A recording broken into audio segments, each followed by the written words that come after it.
ನಮಸ್ಕಾರ ಕರ್ನಾಟಕ. ಸಿಎಂ ಸಿದ್ದರಾಮಯ್ಯನವರು ತಮ್ಮ ದಾಖಲೆಯ 17ನೇ ಬಜೆಟ್ನ ಮಂಡಿಸಿದ್ದಾರೆ. ಇವತ್ತು ಬರೋಬ್ಬರಿ 4.48 ಲಕ್ಷ ಕೋಟಿ ರೂಪಾಯಿಗಳ ಬೃಹತ್ ಬಜೆಟ್. ಇದು ಕೇವಲ ಅಂಕಿ ಅಂಶಗಳ ಆಟವೋ ಅಥವಾ ಸಾಮಾನ್ಯ ಜನರಿಗೆ ಜೇಬಿಗೆ ಬರೋ ಲಾಭವೋ? ಗ್ಯಾರಂಟಿ ಯೋಜನೆ ಕಥೆ ಏನು? ನಿಮ್ಮ ಮೊಬೈಲ್ ಬಿಲ್ನಿಂದ ಹಿಡಿದು ಕುಡಿಯೋ ಮದ್ಯದವರೆಗೂ ಏನೆಲ್ಲ ಬದಲಾಗಿದೆ ಎಲ್ಲವನ್ನು ಕೇವಲ 5 ನಿಮಿಷದಲ್ಲಿ ನಾನು ನಿಮಗೆ ಸರಳವಾಗಿ ಹೇಳ್ತಾ ಇದ್ದೀನಿ. ಚಾನಲ್ಗೆ ಯಾರೆಲ್ಲ ಹೊಸಬರು ನೋಡ್ತಾ ಇದ್ದೀರೋ ಸಬ್ಸ್ಕ್ರೈಬ್ ಮಾಡಿ. ಪೊಲಿಟಿಕಲಿಂದ ಹಿಡಿದು ನ್ಯಾಷನಲಿಂದ ಹಿಡಿದು ಇಂಟರ್ನ್ಯಾಷನಲ್ವರೆಗೂ ಜಿಯೋ ಪೊಲಿಟಿಕಲ್, ಎಜುಕೇಷನ್, ಫಿನಾನ್ಸ್ ಪ್ರತಿಯೊಂದ್ರ ಬಗ್ಗೆನೂ ಅಪ್ಡೇಟ್ ಇನ್ಫಾರ್ಮೇಷನ್ ನಮ್ಮ ಕಡೆಯಿಂದ ನಿಮಗೆ ಬರ್ತಾ ಇರುತ್ತೆ. ಸೊ ಹಾಗಾಗಿ ಸಬ್ಸ್ಕ್ರೈಬ್ ಮಾಡಿ, ಬೆಲ್ ಐಕನ್ನ ಪ್ರೆಸ್ ಮಾಡಿದಿರಂತ ಅನ್ಕೊಂಬಿಟ್ಟು ನೆಕ್ಸ್ಟ್ ನಮ್ಮ ಟಾಪಿಕ್ಗೆ ಹೋಗ್ತಾ ಇದ್ದೀನಿ. ಫಸ್ಟ್ ಪಾಯಿಂಟ್ ನೋಡೋದಾದರೆ, ಗ್ಯಾರಂಟಿಗಳು ನಿಲ್ಲಲ್ಲ. ವಿರೋಧ ಪಕ್ಷದವರು ಏನೇ ಅಂದರೂ ಸಿದ್ದರಾಮಯ್ಯನವರು ಗ್ಯಾರಂಟಿಗಳಿಗೆ ಬರೋಬ್ಬರಿ 65,000 ಕೋಟಿ ರೂಪಾಯಿನ ಎತ್ತಿಟ್ಟಿದ್ದಾರೆ. ಮತ್ತು ಶಕ್ತಿ ಯೋಜನೆ ಅಂತೆ ಮಹಿಳೆಯರಿಗೆ ಉಚಿತ ಪ್ರಯಾಣ ಮುಂದುವರಿಯುತ್ತೆ. ಸೊ ಇದಕ್ಕೆ 5,300 ಕೋಟಿನ ಇಟ್ಟಿದ್ದಾರೆ. ಗೃಹಲಕ್ಷ್ಮಿ ಯೋಜನೆ 28,600 ಕೋಟಿ ರೂಪಾಯಿನ ನೀಡಿ ಮನೆ ಒಡೆಯರಿಗೆ ಭರವಸೆ ಕೊಟ್ಟಿದ್ದಾರಂತೆ. ಮಹಿಳಾ ಉದ್ಯೋಗಿಗಳಿಗೆ ಈಗ 1 ದಿನದ ವೇತನ ಸಹಿತ ಋತುಚಕ್ರದ ರಜೆ ಕೂಡ ಕೊಟ್ಟಿದ್ದಾರಂತೆ. ಇದು ಒಂದು ಒಳ್ಳೆ ಕೆಲಸ ಅಂತ ಅನ್ಕೋಬೋದು. ಘೋಷಣೆ ಮಾಡಲಾಗಿದೆ. ಇದು ಇಡೀ ದೇಶದಲ್ಲಿ ಒಂದು ದೊಡ್ಡ ಹೆಜ್ಜೆ. ಇದಕ್ಕೊಂದು ಅಪ್ರಿಷಿಯೇಟ್ ಮಾಡ್ಬೋದು ಈ ಒಂದು ಗೌರ್ಮೆಂಟ್ನ.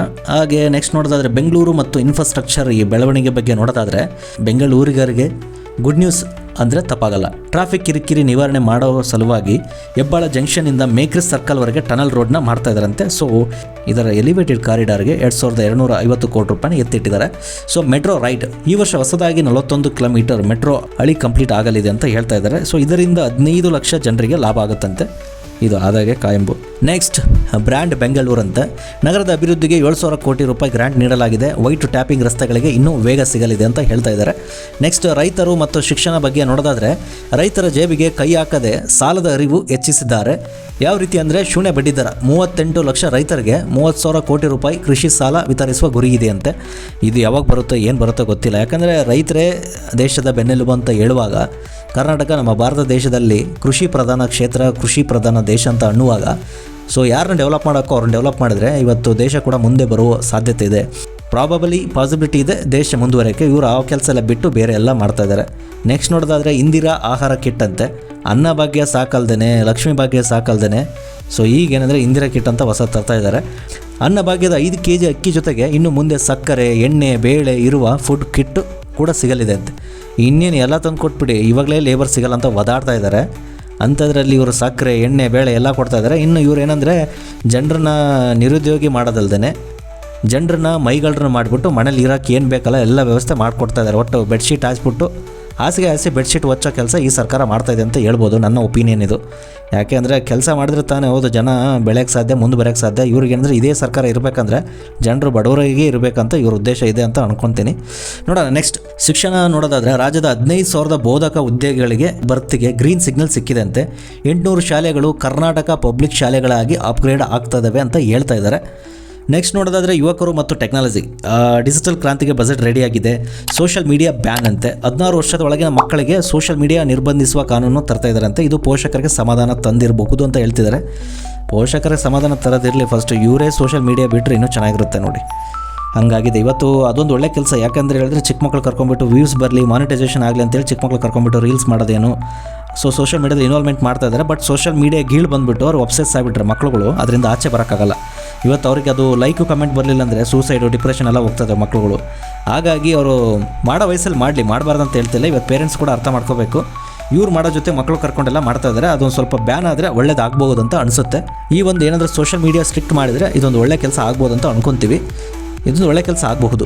AI ಪವರ್ ನೋಡೋದಾದರೆ, 50 ಸರ್ಕಾರಿ ಕಾಲೇಜುಗಳಲ್ಲಿ AI ಲ್ಯಾಬ್ಗಳು ಬರ್ತಾ ಇದ್ದಾರಂತೆ. ಮೈಸೂರು ಮತ್ತು ಕಲಬುರಗಿ ಯುವಕರಿಗೆ ಯೂತ್ ಇಂಪ್ಯಾಕ್ಟ್ ಸೆಂಟರ್ ಸ್ಥಾಪನೆ ಕೂಡ ಮಾಡ್ತಾ ಇದ್ದಾರೆ ಅಂತ ಹೇಳಿದ್ದಾರೆ. ದ ಬಿಟ್ಟರ್ ಟ್ರೂತ್ ಏನಪ್ಪ ಅಂತಂದರೆ, ಏನೇನು ದುಬಾರಿ ಆಗುತ್ತೆ ಇವೆಲ್ಲ ನೋಡೋದಾದರೆ ಎಲ್ಲ ಓಕೆ, ಆದರೆ ಹಣ ಎಲ್ಲಿಂದ ಬರುತ್ತೆ? ಮದ್ಯಪ್ರಿಯರಿಗೆ ಶಾಕ್. ಅಬಕಾರಿ ನೀತಿಯಲ್ಲಿ ಭಾರಿ ಬದಲಾವಣೆ ತರಲಾಗಿದೆ ಅಂತೆ. ಮದ್ಯದ ಅಂಶ ಆಧಾರದ ಮೇಲೆ ಟ್ಯಾಕ್ಸ್ ಹಾಕಲಾಗುತ್ತೆ. ಇದರಿಂದ ಕೆಲವು ಬ್ರ್ಯಾಂಡ್ಗಳ ಬೆಲೆ ಏರಿಕೆ ಆಗೋ ಸಾಧ್ಯತೆ ಇದೆ ಅಂತೆ. ಹಾಗೆ ಸಾಲದ ಹೊರೆ ಹೆಚ್ಚುತ್ತಿದೆ ಅನ್ನೋದು ವಿರೋಧ ಪಕ್ಷಗಳ ವಾದ. ರಾಜ್ಯದ ಒಟ್ಟು ಸಾಲದ ಪ್ರಮಾಣ ಏರುತ್ತಿರುವುದು ಆತಂಕದ ವಿಷಯ. ಬಜೆಟ್ ನೋಡಿದರೆ ಸರ್ಕಾರ ಡೆವಲಪ್ಮೆಂಟ್ ಮತ್ತು ವೆಲ್ಫೇರ್ ನಡುವೆ ಬ್ಯಾಲೆನ್ಸ್ ಮಾಡಲು ಟ್ರೈ ಮಾಡ್ತಾ ಇದೆ ಅಂತ ಹೇಳ್ತಿದ್ದಾರೆ.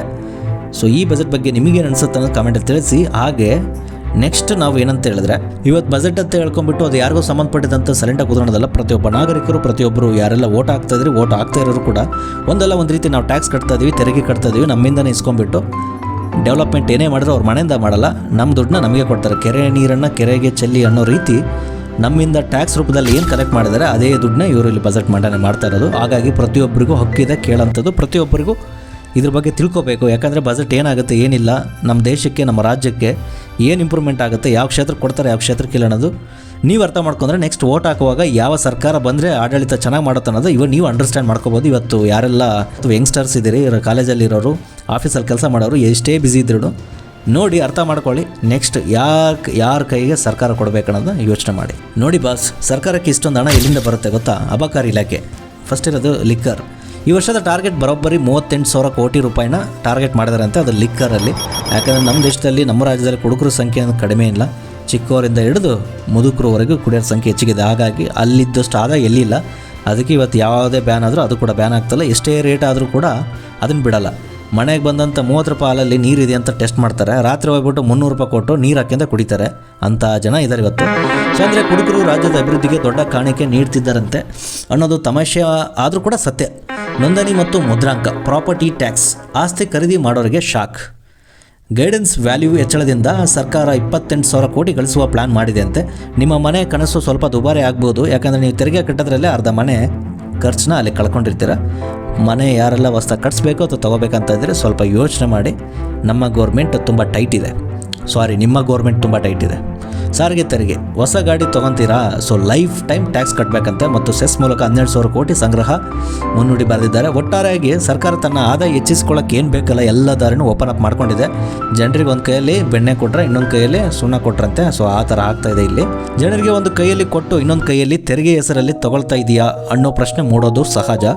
ಆರೋಗ್ಯ ಮತ್ತು ಗ್ರಾಮೀಣ ಅಭಿವೃದ್ಧಿ ಮಾಡ್ತಾ ಇದ್ದಾರಂತೆ. ಅಲ್ಲಿ ನೋಡೋದಾದರೆ ಆರೋಗ್ಯವೇ ಭಾಗ್ಯ ಅನ್ನೋದು ಈ ಬಜೆಟ್ನ ಮಂತ್ರ ಅಂತ ಹೇಳ್ತಿದ್ದಾರೆ.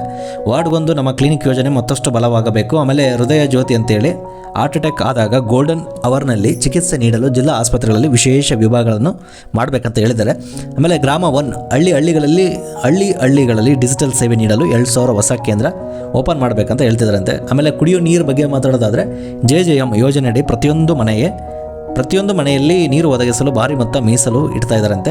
ವಿರೋಧ ಪಕ್ಷ ಏನು ಹೇಳ್ತಿದ್ದಾರೆ ಅಂದರೆ, ಆದರೆ ಇಲ್ಲಿ ಒಂದು ದೊಡ್ಡ ಟ್ವಿಸ್ಟ್ ಇದೆ. ಏನಂದರೆ ವಿರೋಧ ಪಕ್ಷಗಳು ಈ ಬಜೆಟ್ ಅನ್ನು ದಿವಾಳಿ ಬಜೆಟ್ ಅಂತ ಕರಿತಾ ಇದ್ದಾರೆ. ಯಾಕೆ ಗೊತ್ತಾ? ಸಾಲದ ಸುಳಿ. ರಾಜ್ಯದ ಒಟ್ಟು ಸಾಲ 7 ಲಕ್ಷ ಕೋಟಿ ದಾಟ್ತಾ ಇದೆ. ಪ್ರತಿ ಕನ್ನಡಿಗನ ತಲೆ ಮೇಲೆ ಸಾವಿರಾರು ರೂಪಾಯಿ ಸಾಲ ಇದೆ. ಅಭಿವೃದ್ಧಿ ಕುಂಠಿತ. ಗ್ಯಾರಂಟಿಗಳಿಗೆ ಹಣ ಹೊಂದಿಸಲು ಉತ್ತರ ಕರ್ನಾಟಕದ ರಸ್ತೆ, ನೀರಾವರಿ ಯೋಜನೆಗಳಿಗೆ ಅನುದಾನ ಕಮ್ಮಿ ಮಾಡಲಾಗಿದೆ ಅನ್ನೋದು ದೊಡ್ಡ ಆರೋಪ. ಕೇಂದ್ರದ ಪಾಲು. ಕೇಂದ್ರ ಸರ್ಕಾರದಿಂದ ಬರಬೇಕಾದ ತೆರಿಗೆ ಪಾಲು ಸರಿಯಾಗಿ ಬರ್ತಿಲ್ಲ ಅಂತ ಸಿದ್ದರಾಮಯ್ಯ ಅವರು ಗುಡುಗಿದ್ದಾರೆ. ಇದು ಕೇಂದ್ರ ವರ್ಸಸ್ ರಾಜ್ಯದ ದೊಡ್ಡ ಫೈಟ್ ಆಗಬಹುದು. ಈ ಬಜೆಟ್ ಬಡವರು ಮತ್ತು ಮಧ್ಯಮ ವರ್ಗದ ಮಹಿಳೆಯರ ಪಾಲಿಗೆ ವರದಾನ. ಗ್ಯಾರಂಟಿಗಳು ಜೇಬಿಗೆ ಸ್ವಲ್ಪ ರಿಲೀಫ್ ನೀಡುತ್ತೆ. ಆದರೆ ಮಧ್ಯಮ ವರ್ಗದ ತೆರಿಗೆದಾರರಿಗೆ ಮತ್ತು ರಿಯಲ್ ಎಸ್ಟೇಟ್ ಪ್ರಿಯರಿಗೆ ಇದು ಸ್ವಲ್ಪ ಕಹಿಯಾದ ಬಜೆಟು. ಬೆಂಗಳೂರಿನ ಟ್ರಾಫಿಕ್ ಟನಲ್ ರೋಡ್ ಪರಿಹಾರ ಕೊಡುತ್ತಾ? ಗ್ಯಾರಂಟಿಗಳಿಂದ ರಾಜ್ಯದ ಬೊಕ್ಕಸ ಬರಿದಾಗುತ್ತಾ? ಕಾಲವೇ ಉತ್ತರಿಸಬೇಕು. ನೀವೇನಂತೀರಾ? ಈ ಬಜೆಟ್ 10 ವರ್ಷಕ್ಕೆ, ಈ ಬಜೆಟ್ 10ಕ್ಕೆ ಎಷ್ಟು ಮಾರ್ಕ್ಸ್ ಕೊಡ್ತೀರಾ? 1 ಕೊಡೋರು 1 ಅಂತ ಟೈಪ್ ಮಾಡಿ, 10 ಕೊಡೋರು 10 ಅಂತ ಟೈಪ್ ಮಾಡಿ. ನಿಮ್ಮ ಅನಿಸಿಕೆ ನಮಗೆ ಮುಖ್ಯ. ನೀವು ಕೊಡುವಂಥ ಲೈಕ್ ಬಟನ್ನು, ಕಮೆಂಟ್ಗಳು ಈ ಒಂದು ಗೌರ್ಮೆಂಟಿಗೆ ಹೋಗಿ ರೀಚ್ ಆಗಬೇಕು. ಆ ಲೆವೆಲ್ ಕೊಡಿ. ಒಟ್ಟು ಬಜೆಟ್ ಗಾತ್ರ 4,48,000 ಕೋಟಿ ರೂಪಾಯಿ. ಗ್ಯಾರಂಟಿಗಳ ವೆಚ್ಚ 65,000 ಕೋಟಿ. ಶಿಕ್ಷಣ ಕ್ಷೇತ್ರಕ್ಕೆ 44,422 ಕೋಟಿ. ಕೃಷಿ ಕ್ಷೇತ್ರಕ್ಕೆ 22,000 ಕೋಟಿ. ಬೆಂಗಳೂರು ಅಭಿವೃದ್ಧಿಗೆ 7,000 ಕೋಟಿ ಅಂತೆ. ಕರ್ನಾಟಕ ಬಜೆಟ್ ಹಣ ಯಾರಿಗೆಷ್ಟು ಇನ್ ಕ್ರೋರ್ಸ್ ಬಗ್ಗೆ ನೋಡೋದಾದರೆ ಇಲ್ಲೊಂದು ಚಾರ್ಟ್ ಕಾಣ್ತಿದೆ ನಿಮಗೆ. ಎಲ್ಲ ಇದೆ, ಎಲ್ಲಿ ಯಾರಿಗೆ ಯಾವುದಕ್ಕೆ ಎಷ್ಟು ಅನುದಾನ ಕೊಟ್ಟಿದ್ದಾರೆ ಅನ್ನೋದು. ಈ ಬಜೆಟ್ ಹೊರಬಂದ ತಕ್ಷಣ ಸಂಪೂರ್ಣ ರಾಜ್ಯದಲ್ಲಿ ದೊಡ್ಡ ಚರ್ಚೆ ಶುರುವಾಗಿದೆ. ಕೆಲವರು ಹೇಳ್ತಿದ್ದಾರೆ ಇದು ಅಭಿವೃದ್ಧಿ ದೊಡ್ಡ ಬಜೆಟ್ ಅಂತ, ಇನ್ನೊಬ್ರು ಹೇಳ್ತಿದ್ದಾರೆ ಇದು ಕೇವಲ ರಾಜಕೀಯದ ಬಜೆಟ್ ಅಂತ. ಮೊದಲು ಈ ವರ್ಷದ ಬಜೆಟ್ ಒಟ್ಟು ಗಾತ್ರ ಬಗ್ಗೆ ಮಾತಾಡೋದಾದರೆ, ಪ್ರತಿ ವರ್ಷ ರಾಜ್ಯ ಸರ್ಕಾರ ರಾಜ್ಯದ ಅಭಿವೃದ್ಧಿ ಮತ್ತು ಕಲ್ಯಾಣ ಯೋಜನೆಗಳಿಗೆ ಲಕ್ಷಾಂತರ ಕೋಟಿ ರೂಪಾಯಿಗಳನ್ನು ಮೀಸಲಿಡುತ್ತೆ. ಸೊ ಈ ವರ್ಷದ ಬಜೆಟ್ ಕೂಡ ದೊಡ್ಡ ಗಾತ್ರದಲ್ಲಿದೆ. ಸರ್ಕಾರ ಹೇಳೋ ಪ್ರಕಾರ ಅಭಿವೃದ್ಧಿ ಯೋಜನೆಗೆ ಹೆಚ್ಚಿನ ಅನುದಾನ, ಜನಪರ ಯೋಜನೆಗಳಿಗೆ ದೊಡ್ಡ ಮೊತ್ತ, ಮೂಲ ಸೌಕರ್ಯ ಅಭಿವೃದ್ಧಿಗೆ ದೊಡ್ಡ ಹೂಡಿಕೆ. ಆರ್ಥಿಕ ತಜ್ಞರು ಏನು ಹೇಳ್ತಿದ್ದಾರೆ ಅಂದರೆ, ರಾಜ್ಯದ ಸಾಲ ಈಗಾಗಲೇ ಹೆಚ್ಚಾಗಿದೆ. ಹೀಗಾಗಿ ಮುಂದಿನ ವರ್ಷಗಳಲ್ಲಿ ಆರ್ಥಿಕ ಸಮತೋಲನ ಕಾಪಾಡೋದು ಸರ್ಕಾರಕ್ಕೆ ದೊಡ್ಡ ಸವಾಲಾಗಬಹುದು ಅಂತ ಹೇಳ್ತಾ ಇದ್ದಾರೆ. ಇವರೇನೋ ಉಚಿತವಾಗಿ ಏನೇನು ಕೊಡಬೇಕು ಅದೆಲ್ಲ ಮಾಡೋಗ್ತಾರೆ. ಬಟ್ ನೆಕ್ಸ್ಟ್ ಸರ್ಕಾರ ಯಾರ್ದಾರು ಬಂದರೆ ತುಂಬ ಕಷ್ಟ ಆಗುತ್ತೆ. ಸೊ ರೈತರ ಬಗ್ಗೆ ನೋಡೋದಾದರೆ, ಕರ್ನಾಟಕದಲ್ಲಿ ಕೃಷಿ ಪ್ರಮುಖ ಆರ್ಥಿಕ ಮೂಲವಾಗಿರೋದ್ರಿಂದ ಸೊ ಈ ಬಜೆಟಲ್ಲಿ ರೈತರಿಗೆ ವಿಶೇಷ ಗಮನ ನೀಡಲಾಗಿದೆ. ಸರ್ಕಾರ ಕೆಲವು ಪ್ರಮುಖ ಅಂಶಗಳು ಏನಪ್ಪ ಅಂತ ಹೇಳಿದ್ರೆ, ಕೃಷಿ ಅಭಿವೃದ್ಧಿಗೆ ಹೆಚ್ಚಿನ ಅನುದಾನ ಕೊಡ್ತಾರೆ ಅಂತ. ನೀರಾವರಿ ಯೋಜನೆಗಳಿಗೆ ದೊಡ್ಡ ಹಣ, ರೈತರಿಗೆ ಸಬ್ಸಿಡಿ ಮತ್ತು ಬೆಂಬಲ ಯೋಜನೆಗಳು, ಕೃಷಿ ಉತ್ಪಾದನೆ ಹೆಚ್ಚಿಸಲು ಹೊಸ ಯೋಜನೆಗಳು. ಸೊ ಇವು ಮೂಲಕ ಸರ್ಕಾರ ಉದ್ದೇಶ ಏನಪ್ಪ ಅಂತಂದರೆ, ರೈತರ ಆದಾಯ ಹೆಚ್ಚಿಸಬೇಕಂತ ಉದ್ದೇಶ ಇದೆ. ಆದರೆ ರೈತರ ದೊಡ್ಡ ಪ್ರಶ್ನೆ ಏನು ಗೊತ್ತಾ? ಇಂದಿನ ವರ್ಷಗಳಲ್ಲೂ ಹಲವು ಯೋಜನೆಗಳು ಘೋಷಣೆ ಆಗಿದ್ದವು, ಆದರೆ ಅವುಗಳಲ್ಲಿ ಎಷ್ಟು ಯೋಜನೆಗಳು ನೆಲಮಟ್ಟದಲ್ಲಿ ಪರಿಣಾಮಕಾರಿಯಾಗಿ ಜಾರಿಗೆ ಬಂದಿವೆ? ಈ ಕ್ವಶನ್ಗೆ ಆನ್ಸರ್ ಇಲ್ಲ. ಹಾಗೆ ಕನ್ನಡದ ಅಭಿವೃದ್ಧಿ ಶಿಕ್ಷಣ ಬಹಳ ಮುಖ್ಯ. ಶಿಕ್ಷಣ ಬಗ್ಗೆನೂ ಕೊಟ್ಟಿದ್ದಾರೆ. ಯುವಕರ ಉದ್ಯೋಗ, ಇವತ್ತಿನ ಯುವಕರಿಗೆ ದೊಡ್ಡ ಸಮಸ್ಯೆ ಏನಂತ ಹೇಳಿದ್ರೆ ಉದ್ಯೋಗ. ಸಾವಿರಾರು ವಿದ್ಯಾರ್ಥಿಗಳು ಪದವಿ ಮುಗಿಸಿದ್ರು ಕೂಡ ಉದ್ಯೋಗ ಸಿಗದೇ ಸಂಕಷ್ಟದಲ್ಲಿದ್ದಾರೆ. ಈ ಬಜೆಟ್ ಸರ್ಕಾರ ಏನು ಹೇಳ್ತಿದ್ದಾರೆ ಅಂದರೆ ಹೊಸ ಉದ್ಯೋಗ ಸೃಷ್ಟಿ ಮಾಡ್ತೀವಿ, ಸ್ಟಾರ್ಟಪ್ ಕಂಪನಿಗಳಿಗೆ ಬೆಂಬಲ ಕೊಡ್ತೀವಿ, ಕೌಶಲ್ಯ ತರಬೇತಿ ಕಾರ್ಯಕ್ರಮನ ಮಾಡ್ತೀವಿ. ಆದರೆ ಯುವಕರ ಪ್ರಶ್ನೆ ಏನಂತ ಹೇಳಿದ್ರೆ ಸಿಂಪಲ್ ಆಗಿ ಹೇಳ್ತಾ ಇದ್ದಾರೆ, ನಮಗೆ ಯೋಜನೆಗಳು ಘೋಷಣೆಗಳು ಬೇಡ, ನಮಗೆ ನಿಜವಾದ ಉದ್ಯೋಗ ಬೇಕು, ಅದೊಂದು ಕೊಡಿಸಿ ಅಂತ ಹೇಳ್ತಾ ಇದ್ದಾರೆ. ಅದಕ್ಕೆ ಸರ್ಕಾರ ಏನು ಹೇಳುತ್ತೆ ಕೇಳಬೇಕು. ಹಾಗೆ ನಮ್ಮ ಒಂದು ಸ್ಟೂಡೆಂಟ್ಸ್ಗಳು ಪವರ್ ಇತ್ತಂದರೆ ಏನು ಬೇಕಾದ್ರೂ ಮಾಡ್ಬೋದು. ರಾಜ್ಯದ ಅಭಿವೃದ್ಧಿಗೆ ಮೂಲ ಸೌಕರ್ಯ ಅತ್ಯಂತ ಮುಖ್ಯ. ಈ ಬಜೆಟ್ ಸರ್ಕಾರ ಹೇಳ್ತಿರೋದು ಹೊಸ ರಸ್ತೆಗಳು, ಯೋಜನೆಗಳು, ನಗರ ಅಭಿವೃದ್ಧಿ ಯೋಜನೆಗಳು, ಸಾರಿಗೆ ವ್ಯವಸ್ಥೆ ಸುಧಾರಣೆ, ಮೆಟ್ರೋ ಮತ್ತು ನಗರ ಸಂಪರ್ಕ ವ್ಯವಸ್ಥೆ ಇವುಗಳು ಯಶಸ್ವಿಯಾಗಿ ಜಾರಿಗೆ ಬಂದರೆ ಕರ್ನಾಟಕದ ಆರ್ಥಿಕ ಬೆಳವಣಿಗೆ ದೊಡ್ಡ ಉತ್ತೇಜನ ಸಿಗಬಹುದು. ಆರೋಗ್ಯ ಕ್ಷೇತ್ರಕ್ಕೆ ಸರ್ಕಾರ ಹೆಚ್ಚಿನ ಮಹತ್ವ ನೀಡಿದಂತೆ ಈ ಬಜೆಟ್ನಲ್ಲಿ ಸರ್ಕಾರ ಆಸ್ಪತ್ರೆಗಳ ಅಭಿವೃದ್ಧಿ, ಗ್ರಾಮೀಣ ಆರೋಗ್ಯಗಳ ಸೇವೆ, ವೈದ್ಯಕೀಯ ಸೌಲಭ್ಯಗಳ ಸುಧಾರಣೆ ಇದೆಲ್ಲ ಹೇಳ್ತಿದೆ. ಈ ಬಜೆಟ್ ಹೊರಬಂದ ತಕ್ಷಣ ರಾಜಕೀಯದಲ್ಲಿ ದೊಡ್ಡ ಚರ್ಚೆ ಏನಾಗ್ತಿದೆ, ಇದು ಜನಪರ ಮತ್ತು ಅಭಿವೃದ್ಧಿ ಬಜೆಟ್ ಅಥವಾ ಆದರೆ ಇದು ಜನಪರ ಮತ್ತು ಅಭಿವೃದ್ಧಿ ಬಜೆಟ್ ಅಂತ ಹೇಳ್ತಿದ್ದಾರೆ ಕೆಲವೊಬ್ಬರು. ಆದರೆ ವಿರೋಧ ಪಕ್ಷದವರು ಏನು ಹೇಳ್ತಿದ್ದಾರೆ ಅಂದರೆ ಇದು ಕೇವಲ ಚುನಾವಣೆ ರಾಜಕೀಯದ ಬಜೆಟ್ ಆಗಿದೆ ಹೊರತು ಜನರನ್ನು ಖುಷಿಪಡಿಸಲು ಮಾಡಿದ ಒಂದು ಘೋಷಣೆ ಆಗಿದೆ ಅಂತ ಹೇಳ್ತಾ ಇದ್ದಾರೆ. ಹೀಗಾಗಿ ಮುಂದಿನ ದಿನದಲ್ಲಿ ಕಾಯಬೇಕು ಇದು ಯಾವ ಥರ ಆಗ್ತಾ ಇದೆ ಅಂತೇಳಿ, ಎಷ್ಟು ಮಟ್ಟಕ್ಕೆ ಅನುಷ್ಠಾನ ಆಗುತ್ತೆ, ಯಾವ ಲೆವೆಲ್ಗೆ ಇದು ಡೆವಲಪ್ ಆಗ್ತದೆ ಅನ್ನೋದು ಮುಂದಿನ ದಿನಗಳಲ್ಲಿ ಕಾದು ನೋಡಬೇಕು.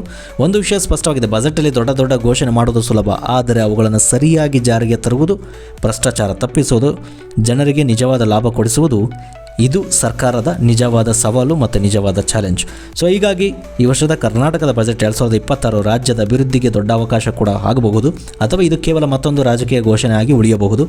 ಇದಕ್ಕೆ ಅಂತಿಮ ತೀರ್ಪು ಕೊಡೋದು ಕರ್ನಾಟಕದ ಜನರು ಮತ್ತು ನಮ್ಮ ಮುಂದಿನ ಕೆಲವು ವರ್ಷಗಳ ಫಲಿತಾಂಶ. ನಿಮ್ಮ ಅಭಿಪ್ರಾಯ ಏನು? ಈ ಬಜೆಟ್ ನಿಜವಾಗಿ ಜನರಿಗೆ ಲಾಭ ಕೊಡುತ್ತಾ ಅಥವಾ ಇದು ಕೇವಲ ರಾಜಕೀಯದ ಭಾಗವಾ? ಕಮೆಂಟಲ್ಲಿ ನಿಮ್ಮ ಅಭಿಪ್ರಾಯ ತಿಳಿಸಿ. ಈ ಬಜೆಟಲ್ಲಿ ತುಂಬ ಇಷ್ಟವಾಗಿದ್ದು ಯಾವುದನ್ನೋದು ಅದನ್ನು ತಿಳಿಸಿ, ಅಥವಾ ಈ ಬಜೆಟಿಂದ ಎಲ್ಪ್ ಆಗಬಹುದಾ ಅಥವಾ ಎಲ್ಪ್ ಆಗಲ್ಲ, ಈ ಒಂದು ಕಮೆಂಟು ಗೌರ್ಮೆಂಟಿಗೆ ಹೋಗಿ ರೀಚ್ ಆಗಬೇಕು, ಆ ಲೆವೆಲಿಗೆ ಕಮೆಂಟ್ನ ಮಾಡಿ ಅಂತ ಹೇಳ್ತಾ ನಮ್ಮ ಚಾನಲ್ ಸಬ್ಸ್ಕ್ರೈಬ್ ಮಾಡಿ, ಬೆಲ್ ಐಕನ್ನ ಪ್ರೆಸ್ ಮಾಡಿ, ಇಷ್ಟ ಆದರೆ ಲೈಕ್ ಮಾಡಿ, ಶೇರ್ ಮಾಡಿ. ಹಾಗೆ ಪ್ರತಿಯೊಂದು ಅಪ್ಡೇಟೆಡ್ ಇನ್ಫಾರ್ಮೇಷನ್ ನಿಮ್ಮ ತನಕ ಬರಬೇಕಂತ ಹೇಳಿದ್ರೆ ಬೆಲ್ ಐಕನ್ನ ಪ್ರೆಸ್ ಮಾಡಿ. ಡ್ಯೂಟಿಯಿಂದ ಬಂದಾಗ, ಕಾಲೇಜಿಂದ ಬಂದಾಗ 10 ರಿಂದ 15 ನಿಮಿಷ ಟೈಮ್ ಕೊಟ್ಟರೆ ಜಗತ್ತಲ್ಲಿ, ಪ್ರಪಂಚದಲ್ಲಿ ಎಲ್ಲೆಲ್ಲಿ ಏನೇನು ವಿಷಯ ನಡೀತೈತೋ ಪ್ರತಿಯೊಂದು ವಿಷಯ ನಿಮ್ಮ ತನಕ ಬಂದೇ ಬರುತ್ತೆ. ಹಾಗಾಗಿ ಯಾರೆಲ್ಲ ಹೊಸಬ್ರು ಇದ್ದೀರಿ ಇವತ್ತು ನಮ್ಮ ಚಾನಲ್ಗೆ ಸಬ್ಸ್ಕ್ರೈಬ್ ಮಾಡಿ, ಲೈಕ್ ಮಾಡಿ, ಶೇರ್ ಮಾಡಿ. ಹಾಗೆ ಇದ್ರ ಬಗ್ಗೆ ಅವೇರ್ನೆಸ್ ನೀವು ತೊಗೊಳೋ ಜೊತೆಗೆ ನಿಮ್ಮ ಫ್ರೆಂಡ್ ಸರ್ಕಲ್ಗೂ, ನಿಮ್ಮ ಫ್ಯಾಮಿಲಿಯವರಿಗೂ ಅವೇರ್ನೆಸ್ ಮೂಡಿಸಿ ಈ ವಿಡಿಯೋನ ಶೇರ್ ಮಾಡಿ. ಇಷ್ಟ ತನಕ ವಿಡಿಯೋ ನೋಡಿದರೆ ಅಂದರೆ ನಮ್ಮ ಒಂದು ವಿಡಿಯೋಯಿಂದ ನೀವು ವ್ಯಾಲ್ಯೂ ತೊಗೊತಾ ಇದ್ದೀರಾ. ಆ ವ್ಯಾಲ್ಯೂಗೆ ರಿಟರ್ನ್ ಆಗಿ ನಾನು ಕೇಳೋದು ಒಂದೇ ಒಂದು ಲೈಕು, ಶೇರು, ಕಮೆಂಟು. ಹಾಗೆ ನೀವು ಅಪ್ಡೇಟ್ ಆಗೋ ಜೊತೆಗೆ ಬೇರೆಯವರು ಅಪ್ಡೇಟ್ ಆಗಬೇಕು ಅನ್ನೋ ಸಲುವಾಗಿ ಬೇರೆಯವ್ರಿಗೂ ಶೇರ್ ಮಾಡಿ. Thank you so much for watching. See you in next video.